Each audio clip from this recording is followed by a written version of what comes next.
Yo la guilde, vous avez voté pour que je teste la dernière version de New World, et bien c'est chose faite, on était en stream sur la sortie de la bêta fermée, et vu que j'avais un accès que j'avais eu déjà l'année dernière, du coup j'ai pu réessayer tout ça. On attaque donc aujourd'hui sur cette première partie qui aura pour but de vous présenter le jeu et son concept, on parlera aussi de mon ressenti sur les premiers pas dans le jeu. Pour ne pas manquer mes news et guides et tests, n'oubliez pas de vous abonner et d'activer la cloche. Sur ce, c'est parti.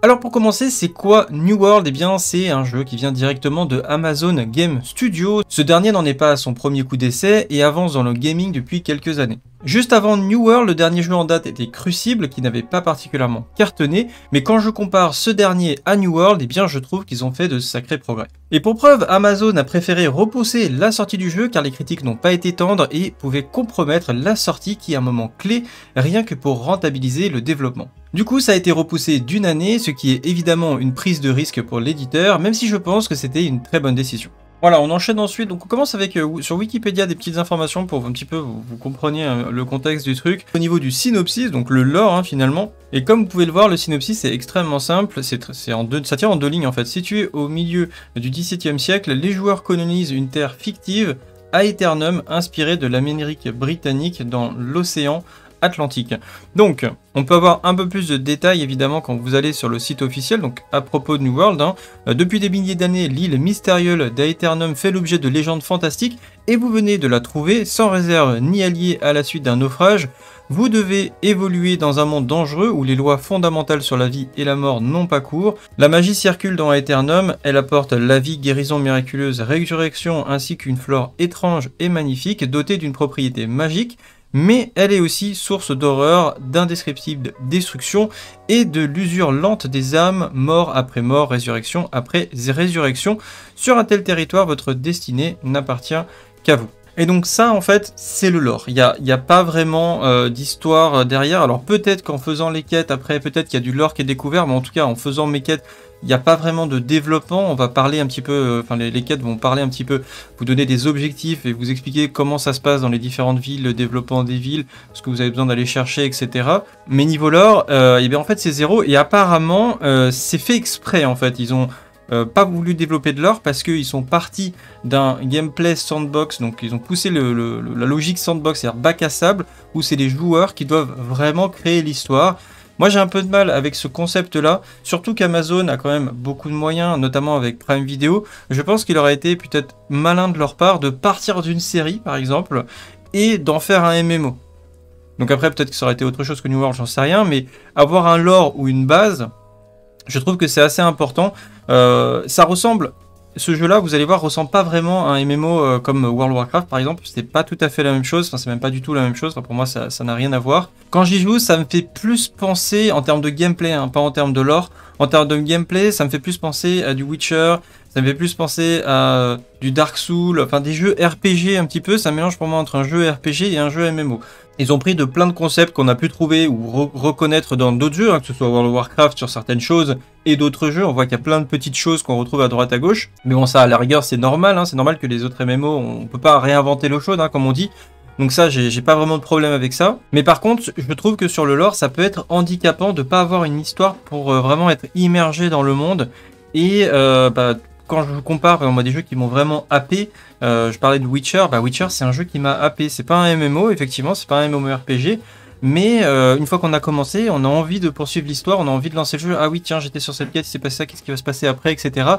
Du coup on n'a pas cet aspect là, enfin moi je le trouve pas dans ce jeu là, vu qu'il n'y a pas d'histoire, c'est ok, bon vous avez une quête, vous allez tuer 15 loups à cet endroit là, ramenez-moi la quête des loups, etc. Bon c'est des quêtes classiques, c'est comme ça dans tous les MMO.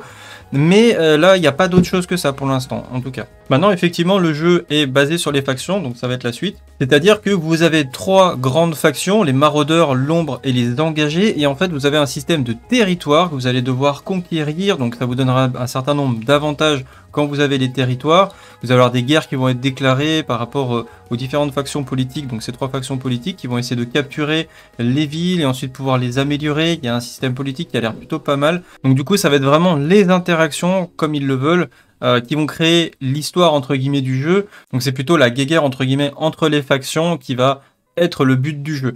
Si on devait faire un parallèle à WoW, vous avez effectivement deux factions qui se combattent pour des territoires, même si on ne peut pas capturer les territoires dans World of Warcraft. Vous avez quand même les deux factions qui sont opposées et qui se battent l'une contre l'autre dans l'histoire, on va dire historiquement dans World of Warcraft. Ils ont aussi une aventure commune dans le lore à l'intérieur de World of Warcraft. Ici, il y a uniquement la guerre entre les factions et c'est le but du jeu, c'est la guerre entre les factions. Donc c'est précisé ici, les trois factions d'Aeternum se disputent constamment le contrôle des villes et des territoires, mais l'intérêt commun à mener une trêve générale au sein de chaque colonie. Les autres joueurs et vous collaborez pour mener à bien les projets urbains et tirer parti des postes de transformation et de fabrication communs pour produire des biens. Vous pouvez même vous installer dans une loge, voire plus si vous le souhaitez, acheter dans une colonie. Donc ça, il y a un système de housing. Pour ceux qui aiment bien le housing, j'ai pas testé parce qu'il faut pas mal de pièces d'or, il faut acheter du mobilier, etc. Bon, ceux qui aiment bien ça, je suppose que ça peut être pas mal. Perfectionnez vos talents d'artisanat, donc effectivement, il y a pas mal de choses à faire, il y a beaucoup de craft. Après, c'est très... c'est du déjà vu, hein. C'est-à-dire que voilà, vous avez des métiers, vous pouvez monter les métiers. Alors là, ce qui est pas mal, c'est que vous pouvez monter a priori tous les métiers sur un personnage. Le concept de reroll n'est pas... Enfin, il n'y a pas vraiment de reroll en fait. Vous pouvez faire plusieurs personnages, mais c'est pas forcément nécessaire puisque vous pouvez tout faire a priori avec un personnage, que ce soit au niveau de la spécialisation et aussi des métiers, mais on reviendra ça un peu plus loin puisque je vais vous lancer le jeu, je vais vous montrer le gameplay en fait, hein, tout simplement pour que vous compreniez dans les grandes lignes comment fonctionne le gameplay du jeu. Au niveau du système de combat, vous allez pouvoir choisir en fait dès le début quasiment une spécialisation, donc ça va vraiment être en fonction des armes que vous utilisez en fait. C'est plutôt les armes qui vont PEX. Vous allez PEX bien sûr avec des caractéristiques que vous allez pouvoir améliorer, mais c'est vraiment le choix de vos armes qui vont vous permettre de choisir après les points de talent liés à cette arme là, et vous pouvez changer d'arme et récupérer par exemple une arme healer et vous allez pouvoir vous improviser healer, ou si vous prenez une arme de mêlée, vous allez pouvoir jouer en mêlée. Après c'est surtout vos points de, on va dire, de caractéristiques qui vont faire que vous allez être plus ou moins performant dans une spé ou une autre. Les expéditions, donc c'est des donjons, hein, pour faire simple, des donjons ou des raids, donc vous pouvez rentrer à plusieurs après avoir fait un groupe et il y a des meilleurs loots évidemment, donc ça peut être vraiment sympa à découvrir, à voir après s'il y a suffisamment de raids. Je pense que c'est sur cette partie là qu'ils ont bossé, parce que moi je sais qu'on a vu des critiques à ce niveau là, tout simplement ça manquait de contenu HL. Donc là effectivement il parle de combat groupé, guerre. La guerre est le point culminant du JCJ dans New World lors d'un siège épique à grande échelle. Des équipes de 50 joueurs occupant des différents rôles se battant pour le contrôle et la victoire. L'issue de chaque guerre détermine la compagnie qui contrôle la colonie ou les territoires revendiqués et influence donc l'avenir d'Aeternum. Les joueurs aux manettes des villes contrôlent les ressources et donnent des avantages à leur faction et aux membres de leur compagnie. Si la compagnie qui contrôle alors la colonie réussit à repousser les envahisseurs, elle garde le contrôle de la colonie. Cependant, si les attaquants sortent vainqueurs, ils prennent les commandes. Donc là, le problème que moi je situe, et encore une fois on en reviendra sur le gameplay, c'est des équipes de 50 joueurs, donc ça fait minimum 100 personnes à afficher avec le truc, avec le jeu, hein, disons. Franchement ça va être compliqué pour le PvP, donc pour le côté fun, c'est-à-dire ok on est 50, on va attaquer, ça fait des calls, ok vous attaquez de ce côté, on attaque de ce côté, ça peut être très RP, ça peut être très sympa. Par contre de manière objective au niveau du gameplay, 50 contre 50 dans l'état d'optimisation du jeu actuel, je joue avec une 1080 Ti, j'étais rarement au-dessus des 70-80 images par seconde, avec beaucoup moins de joueurs affichés. Je pense qu'en 50 contre 50 je serai à peu près à 50 images par seconde, et autant vous dire qu'avec les mécaniques de jeu qui sont quasiment que des skill shots, ça peut être assez compliqué de toucher les joueurs ennemis, que ce soit avec des flèches ou que ce soit avec des sorts. Voilà, par expérience je sais que mettre du skill shot dans du PVP sur un jeu où vous avez du PVP de masse, ça peut rendre le jeu un peu chiant en fait, tout simplement. Autant quand vous pouvez target une cible, lancer votre sort et ça touche quoi qu'il arrive, comme par exemple sur World of Warcraft, enfin quoi qu'il arrive vous pouvez avoir des résists, des blocages, des choses comme ça, ok. Mais là, c'est à vous de viser. Donc si vous avez un PC extrêmement performant et que vous arrivez à taper plus de 150 images par seconde en constant sur ce genre de combat, vous aurez un avantage écrasant sur une personne qui a 30 ou 40 images par seconde parce qu'il n'a pas la chance d'avoir un bon PC. Et du coup, comme il aura un refresh rate faible, il aura du mal à utiliser ses skillshots. Allez, on s'attaque maintenant au jeu et on va aller regarder un peu plus en détail comment tout cela fonctionne. Donc par rapport au test que j'avais déjà fait l'année dernière, si je peux un petit peu faire le comparatif, la première chose qui m'a marqué quand j'ai relancé New World sur cette bêta fermée, en fait c'est l'évolution graphique. En un an je trouve que le jeu est beaucoup plus joli, la gestion des lumières, des différentes ombres, etc. est beaucoup plus jolie, sachant que là j'ai tout en faible normalement si je dis pas de bêtises. Voilà, j'ai absolument tout mis en faible pour gagner des images par seconde et honnêtement mettre en une meilleure qualité. Je vois pas une énorme différence, je pense que ça se joue surtout sur la distance de vue. Si on regarde un petit peu par ici, voilà, on voit que tout simplement les herbes ne sont pas chargées. Elles sont chargées ici à partir de, on va dire, une cinquantaine de mètres, 40 ou 50 mètres. Au-delà, le jeu économise des ressources. Donc c'est pas trop mal, la gestion à ce niveau-là, c'est un moyen de le faire. Après, peut-être qu'ils auraient pu faire un genre de trompe-l'œil à distance pour qu'on ait quand même des herbes qui apparaissent, mais peut-être moins denses, peut-être moins nécessaire d'avoir autant de densité, mais que ça fasse pas juste plat. Parce que du coup, je peux imaginer que s'il a des personnes, vous voyez, on peut très bien utiliser, notamment en PvP, le décor pour être furtif. Alors vraiment, on voit quasiment plus, hein, franchement, je suis à distance. Mais j'imagine que s'il y a quelqu'un qui est en train d'attaquer ou qui est en train de venir pour faire une attaque surprise, bah forcément, si j'ai tous les graphismes en faible, je les verrai tous ramper en fait. Je vais tous les voir ramper, alors que s'il y avait des herbes qui étaient chargées, je ne les verrais pas. Donc ça, c'est une mécanique qui m'a... Enfin voilà, je suis pas étonné de retrouver ce genre de mécanique dans ce jeu-là, puisqu'il est quand même assez bien fait. C'est un peu le risque des jeux gourmands en ressources. Là actuellement, vous voyez les images par seconde, je suis à peu près à 100 images par seconde. J'ai un écran 144 Hz, donc dans l'idéal, il faudrait que je sois au-dessus des 144 images par seconde pour profiter de la fluidité au niveau maximum par rapport à ce que mon écran propose. C'est relativement difficile en général d'avoir un framerate élevé dans des jeux de type MMO. Mais on va dire que 100 images par seconde comme ça dans le décor, c'est déjà plutôt pas mal sur un jeu, on va dire, assez récent. Néanmoins, comme je l'avais fait sur la première version du jeu, c'est pour moi la première limitation qu'on va avoir, qui est une certitude, parce que j'ai regardé quand même pas mal, même si j'ai pas fait de PvP-HL, j'ai regardé pas mal de vidéos de très bons joueurs de PvP-HL. Je vous mettrai d'ailleurs un exemple de lien d'un collègue en description.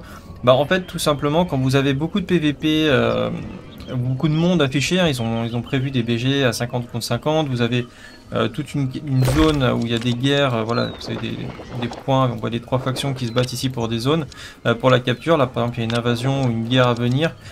Voilà, guerre à venir ici. Donc les factions peuvent se combattre potentiellement, et je pense pas qu'il y ait vraiment de limitation au niveau des joueurs, donc s'il y a 200 contre 200, potentiellement ça devrait être possible.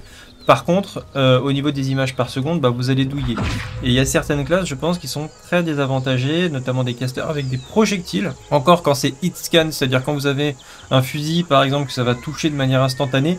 Et je pense pas que ce soit, enfin, c'est pas forcément super agréable d'avoir 30 ou 40 images par seconde, et encore si vous avez un bon PC, parce que moi c'est à peu près ce que j'ai quand il y a beaucoup de monde affiché, et j'ai une 1080 Ti. Après, si vous avez une 3080, bon, je sais qu'il y a eu des problèmes avec les 3080, mais ça va être patché.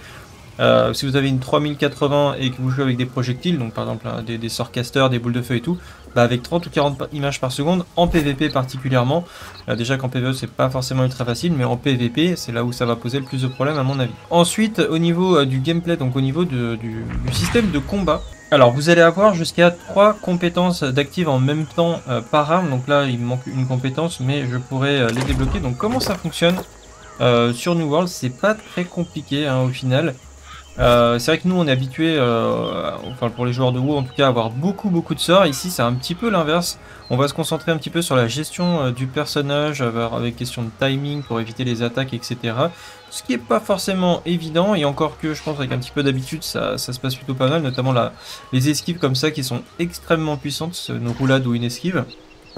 Pour avoir des compétences, donc c'est assez simple.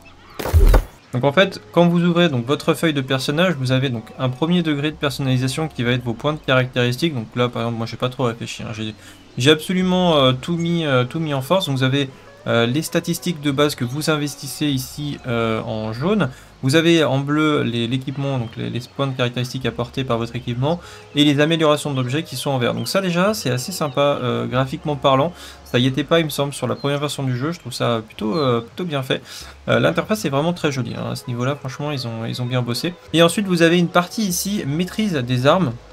Donc là vous avez toutes les armes en fait sur lesquelles vous allez pouvoir monter des points de compétence. Donc c'est pour ça qu'en gros votre spé c'est votre arme. Vous voulez être un healer, très bien. Vous allez jouer bâton de vie, vous allez pouvoir vous spécialiser et aller chercher les compétences du bâton de vie, faire des soins, etc. Et ce, peu importe ce que vous voulez jouer à la fin. Vous voulez être tank mais pouvoir faire des heals, vous pouvez faire des heals, vous pouvez le faire. Vous voulez jouer tank mais en même temps pouvoir jouer au mousquet ou à l'arc, vous pouvez le faire aussi. Il suffit juste de monter votre compétence. Alors je dis juste monter votre compétence, au début c'est rapide, et après ça devient très lent, surtout sur le très end game. Et après ce qu'il faut prendre en compte, c'est que du coup, la spécialisation que vous allez choisir va être très impactée en termes d'optimisation par vos points de talent. Donc forcément, si vous voulez jouer healer et que en fait vous avez tout investi en force, forcément vous n'allez pas être très performant par rapport à quelqu'un qui l'a fait. Donc en final, votre spécialisation va être un combo entre monter les talents et bien optimiser au niveau de vos talents, de vos armes, et en même temps avoir les bons points de caractéristiques. Donc en gros, vous pouvez choisir votre spé, vous pouvez tout jouer à tout moment, mais au final, il faut quand même bien optimiser vos caractéristiques. Par contre, normalement, il est possible de respé. Alors pour l'instant, la respé est gratuite, tout simplement, je crois que c'est jusqu'au niveau 20, si je dis pas de bêtises. C'était comme ça sur la première bêta que j'avais joué, et on pouvait respé, voilà, juste à appuyer, ça coûtait rien, etc. Normalement, quand vous serez à un certain niveau, ou quand vous allez faire un certain nombre de fois, bah ça va coûter de l'argent, enfin des pièces d'or, peut-être, pour l'instant la boutique, j'ai pas vu, on ira voir ce qu'il y a dans la boutique après, mais peut-être qu'après il faudra passer par la boutique, j'en sais rien. Pour l'instant, le business model, en tout cas, n'est pas forcément très clair puisqu'il n'y a pas d'abonnement, je le répète. Donc du coup, voilà, vous pouvez monter vos comportements d'âme. Donc ça, ce système-là, je le trouve assez sympa. Ça change, voilà, c'est complètement différent par rapport à vous. Il y a d'autres jeux qui ont déjà exploité apparemment cette mécanique-là. Donc voilà, c'est plutôt pas mal. Au niveau des métiers, il y a beaucoup de choses à faire. Donc pour ceux qui aiment bien monter des métiers, aller miner, aller chasser, aller faire des trucs et tout, ça peut vous plaire également. Il y a beaucoup de choses à faire, vous n'êtes pas limité, donc ça c'est plutôt pas mal, je trouve, de ne pas avoir une limitation au niveau des métiers. Même si sur WoW, sur TBC par exemple, je trouve que c'est quelque chose de très intéressant. Je peux faire un parallèle sur WoW, parce que sur WoW, c'est un choix stratégique en fait, hein, en fonction de ce que vous allez faire. Donc vous devez réfléchir en amont par rapport à ce que vous voulez faire dans le jeu, choisir le bon métier. Et après, ça donne aussi aux différents joueurs de communiquer, d'échanger. Ok, toi tu sais faire ça, tu peux me faire ça, etc. Donc c'est intéressant finalement que tout le monde sur WoW ne puisse pas faire tous les métiers. Ici, c'est différent. Vous pouvez faire tous les métiers a priori. Donc peut-être qu'il y a des spécialisations après qu'on peut débloquer dans le jeu, etc.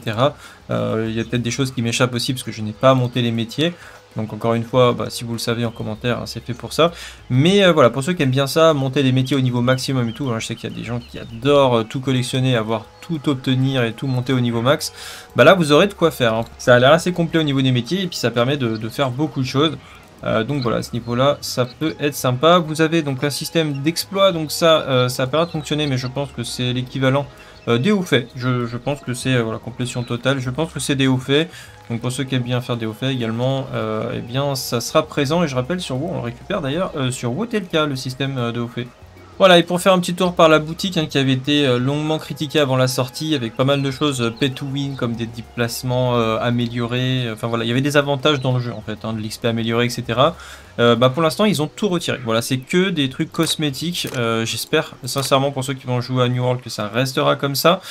Parce que c'est pas intéressant que tu puisses payer des avantages dans le jeu. Voilà, en général, la plupart du jeu, je suis pas vraiment pour.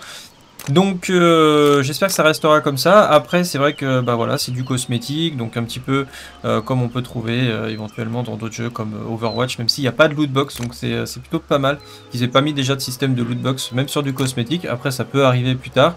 En tout cas la boutique est bien présente et on essaiera de suivre un petit peu, voir qu'est-ce qu'ils vont rajouter dans cette boutique. Autre petite chose intéressante, ils ont rajouté une intégration Twitch. Alors c'est quelque chose que c'est la première fois que je vois ça déjà dans un jeu, une intégration Twitch directement dans le jeu, donc c'est logique hein, parce que c'est Amazon, Twitch est possédé par Amazon, pardon, donc voilà, c'est normal qu'on ait des petits trucs de Twitch en plus. Donc ça permet quoi? Ça permet donc déjà de se connecter à Twitch, ça permet de faire un streamer spotlight, donc ça veut dire que si je mets en oui a priori et que je suis en train de stream, peut-être quand je parle dans les chans ou quand les gens passent à côté de moi, ils voient un petit logo Twitch et ils peuvent cliquer dessus pour aller arriver directement sur mon live. C'est quelque chose, je pense, c'est une fonctionnalité qu'on verra de plus en plus dans les jeux et qui en plus a l'avantage d'éviter aux gens de spammer leur lien Twitch à droite à gauche. Donc ça c'est plutôt pas mal. Tu peux cacher aux autres streamers et aussi armer d'abonnés Twitch. Donc ça c'est une fonctionnalité, je sais pas, c'est une fausse bonne idée. En vrai ça change pas grand chose, mais ça permet de recruter les abonnés aux followers Twitch dans votre groupe et votre compagnie. Donc ça veut dire qu'en gros, vous avez une grosse communauté sur Twitch et vous pouvez faire rejoindre toute votre commu dans votre guilde. C'est la compagnie, c'est l'équivalent de la guilde. Donc du coup, ça vous permet de faire une méga communauté. Donc ça peut être assez sympa ce genre de fonctionnalité, mais un peu à double tranchant. C'est-à-dire que si c'est trop bien fait justement, les gros streamers pourraient potentiellement aller sur un serveur et là l'écraser littéralement, surtout s'il n'y a pas de limite sur la compagnie, etc. Donc ça peut être à double tranche. Donc voilà, alors on va revenir maintenant un petit peu sur le gameplay, comment ça fonctionne. Donc c'est pas très compliqué. Donc là je suis parti sur un but, je m'étais un petit peu fait un délire, je voulais faire un genre de paladin, même si j'aurais pas le temps de pousser le délire plus loin que ça, étant très occupé sur WoW classique encore une fois. Donc là j'ai fait un build en gros bouclier et épée. Là on a une personne, alors tiens d'ailleurs intéressant, je vais aller taper son mob, il y a un gars qui est en train de se taper, donc je vais aller taper son mob, il est en train de se faire défoncer d'ailleurs. Et on peut faire du mob tagging, c'est-à-dire que, j'ai monté mon niveau d'ailleurs, donc là en fait quand je tape son mob en même temps que lui, eh bien je gagne autant d'XP que lui, même si je touche le mob quand il est en train de mourir, donc quand il reste quelques PV, eh bien je gagne autant d'XP que la personne qui a tapé. Vraiment mal. Ils sont un peu au-dessus de mon level ces mobs là, donc ils font assez mal. On n'a pas de problème réel à pouvoir affronter des mobs qui sont plus HL que nous a priori. La seule vraie contrainte qu'on va avoir, c'est qu'on va prendre du coup beaucoup de dégâts en cas d'attaque, hein, parce qu'on n'a pas les stats qui vont à côté. Mais on peut quand même tenter de les faire au kitting et autres. Voilà, c'est pas forcément ultra rentable parce qu'on perd pas mal de temps à les tuer. Et ce qui est très intéressant, c'est de faire des quêtes. Voilà, c'est de faire des quêtes. Alors c'est beaucoup de quêtes de farming. Les gars, il y a beaucoup de zombies. Hein. Le bestiaire est un peu... Voilà, notre ami est en train de se faire déchirer. Je crois que je vais essayer de le sauver. Ah non, j'ai loupé mon stun. Oh là là, terrible. Donc voilà, c'est tout des skill shots. Hein. Vous voyez, j'ai essayé de faire un stun et en fait j'ai tapé à côté hein, de manière assez moche. Et du coup, tout est un peu basé comme ça. C'est-à-dire que la plupart des compétences peuvent être loupées. On va fuir, hein, parce que là je vais mourir, je pense. Et donc du coup, voilà, si vous loupez vos compétences, c'est terrible. Là j'ai un gros CD sur mon stun et je l'ai loupé. Donc je disais, le bestiaire est assez limité pour l'instant. Il y a beaucoup de zombies dans la carte. Les quêtes sont pour le moment relativement répétitives. Alors peut-être ça évoluera, mais bon, c'est beaucoup de quêtes de récolte. Donc il faut aller tuer des mobs à droite à gauche. Donc soit tuer des zombies, soit ramasser des boîtes dans la zone, ou apporter des objets à droite et à gauche de la carte. Et d'ailleurs, petite astuce pour ceux qui vont se lancer sur New World, qui veulent tester le jeu. Souvent par exemple, donc moi j'ai des quêtes, par exemple là j'ai mon centre, la colonie en fait sur laquelle je suis basé, donc vous devez placer en fait une pierre de foyer, hein, tout simplement, vous avez des pierres de foyer, voilà, c'est la petite auberge, enregistrement effectué, ça veut dire que c'est ma pierre de foyer. Voilà, comme sur WoW, vous avez une petite pierre de foyer, vous l'enregistrez dans une auberge et après... vous pouvez vous TP à cette pierre de foyer. Donc en fait, la plupart du temps, en gros, vous prenez une quête dans votre colonie, elle vous demande d'aller, donc j'en avais par exemple par ici, donc elle me demande d'aller à pied par ici. Je vais faire ma quête et après, en gros, d'aller de là à là, ça me prend peut-être 5 minutes. Et de revenir de là à là, ça me prend encore 5 minutes. Sauf que, quand vous avez votre pierre de foyer ici, vous pouvez venir ici faire votre quête, vous suicider et ça vous fait réapparaître directement votre colonie. Donc du coup vous gagnez le temps du trajet de retour avec quasiment aucune pénalité. J'ai pas vu de pénalité pour l'instant sur la mort. Et donc du coup voilà, moi c'est ce que je faisais et on gagne énormément de temps sur les quêtes et l'XP. Donc voilà, petit tips, premier tip sur New World, alors je n'y joue pas vraiment. Mais en tout cas ça marche très bien et c'est vrai que ça double quasiment la vitesse à laquelle vous avez XP. Sachant que les quêtes c'est juste insane, hein. Les quêtes ça donne beaucoup trop d'XP. D'ailleurs c'est ce qu'on va faire je pense tout de suite.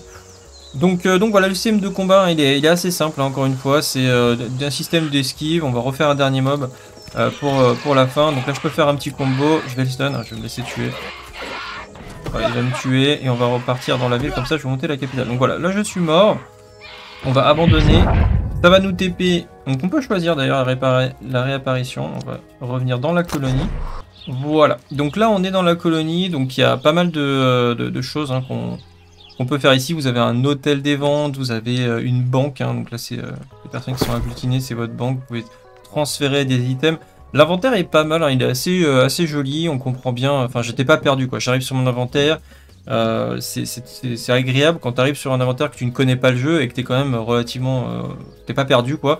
Donc il y a les outils ici pour les systèmes de récolte, vous avez des emplacements d'amulettes, vous avez des emplacements de flèches ou de cartouches, vous avez votre stuff, etc. On n'est pas perdu, c'est assez clair, assez bien designé à ce niveau-là.